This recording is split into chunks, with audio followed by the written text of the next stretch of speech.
Bismillah ar-Rahman ar-Rahim. Distinguished guests, Excellencies, ladies and gentlemen. It's a great pleasure for me to address the second International Conference on Islam and Higher Education. I wish to take this opportunity to express my appreciation for the International Institute of Advanced Islamic Studies, Malaysia, the Pahang State Foundation, International College, the International Institute of Islamic Thought, East Asia and Islamic Development Bank, IDB, for co-organizing this important event. This conference will afford us an important opportunity to examine and discuss the crucial issue of empowerment of Muslim communities in private higher education. Right from the first revelation on our Prophet Muhammad ﷺ, which began with the word Iqra, Islam maintains strong emphasis on the acquisition and dissemination of knowledge. These Islamic teachings and the quest to understand God, God's creations, and the true meaning of life have inspired many Muslim scholars, researchers, scientists, and innovators.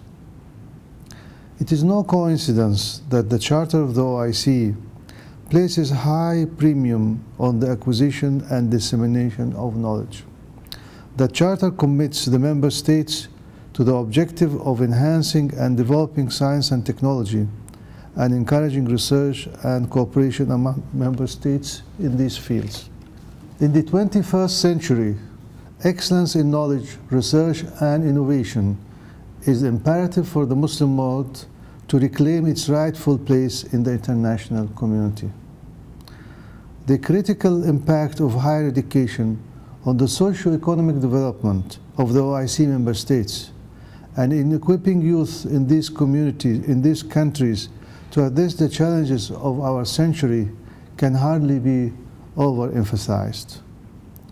OIC fora at the highest level have pronounced strong resolve to launch joint action for furthering higher education, research, innovation, reform of educational systems, and promotion of quality. The OIC Vision 1441 for Science and Technology, adopted at the 10th Summit, Islamic Summit in Putrajaya in 2003, and the 10-year Program of Action adopted at the 3rd Extraordinary Session of Islamic Summit at Mecca 2005, acknowledged the political, developmental, social, cultural, and educational challenges facing the Muslim world and outlines ways and means to address them in an objective and pragmatic manner. I am encouraged by the steady progress registered over the past 5 years as a result of the efforts of the member states and the OIC towards the achievement of the targets set by the Vision 1441 and the 10-year Program of Action. From an average spending of 0.2% of the GDP on R&D in 2005, the percentage spending of OIC member countries on R&D has doubled to 0.41 in the year 2011. The number of scientific publications in international journals by scientists from the 57 OIC countries has risen from almost 19,000 in the year 2000 to 64,000 publications in the year 2010. The number of researchers, scientists, and engineers in the OIC countries engaged in R&D has risen from 250 per million to almost 650 per million. However, we still have a long way to go. Distinguished guests, ladies and gentlemen, the advancement of knowledge and promotion of higher education in the Muslim world will require concerted efforts at all levels.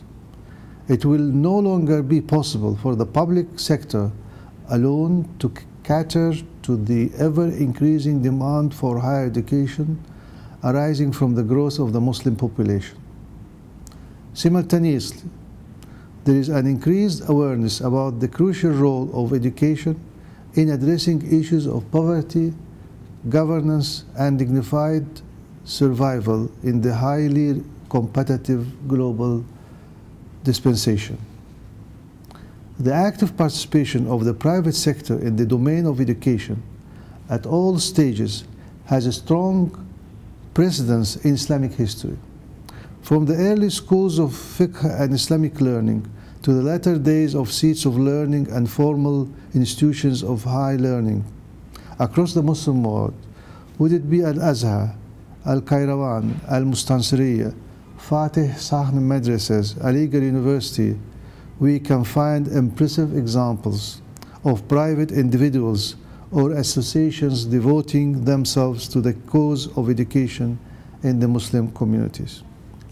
However, the inevitable expansion of the role of private higher education entails both opportunities and challenges.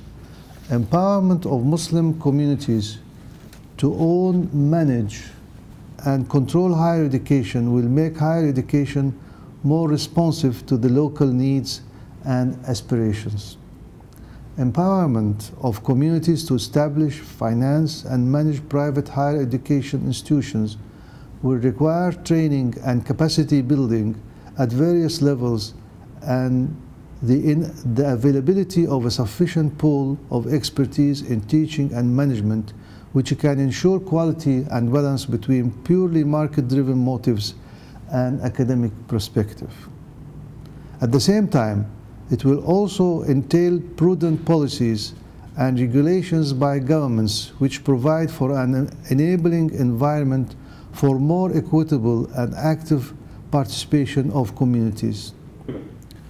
Muslim community leaders and civil society will have to actively engage with the governments and proactively work for this objective, rather than being reactive, which can sometimes be the case for Muslim minority communities in non-OIC countries. While private market-centered institutions will increasingly characterize the higher education landscape, public-private partnerships can be one way of meeting the challenges of balancing values with strong commercial interests in private higher education. I'm pleased to note that country studies conducted recently in some selected OIC member states under the project of Atlas of Innovation, which is a jointly project between the OIC and the Royal Society of UK and other international partners, have brought to the fore some very encouraging examples of public-private partnerships in higher education in these states. Traditionally, in Muslim communities, charitable endowments, Waqf foundations, have played a major role in funding education. There is a need to strengthen such mechanisms based on the historical experiences of many OIC member countries. Such experiences can be shared between the OIC member states and Muslim minority communities through the various non-OIC countries and through several OIC platforms.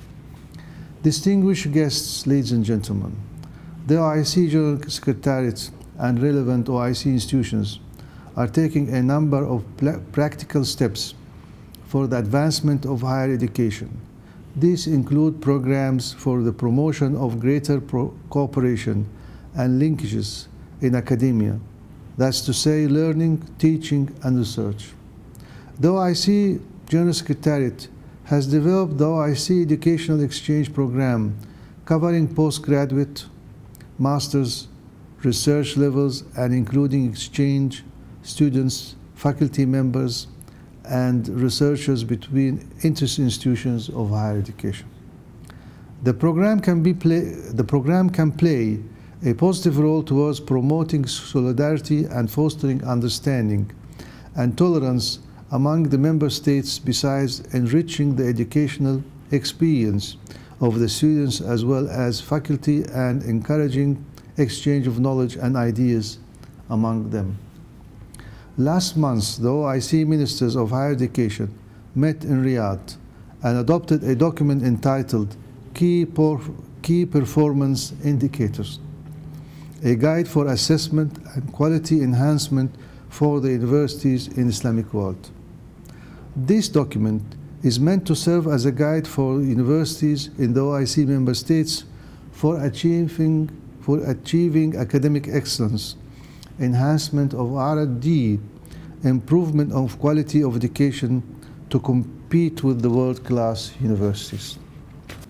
The General Secretariat, the 3 universities in Niger, Uganda, and Malaysia, as well as the member states, have worked closely for the establishment and raising sources of the Waqf funds for 3 universities. The IUT in Dhaka is in the process of establishing a Waqf.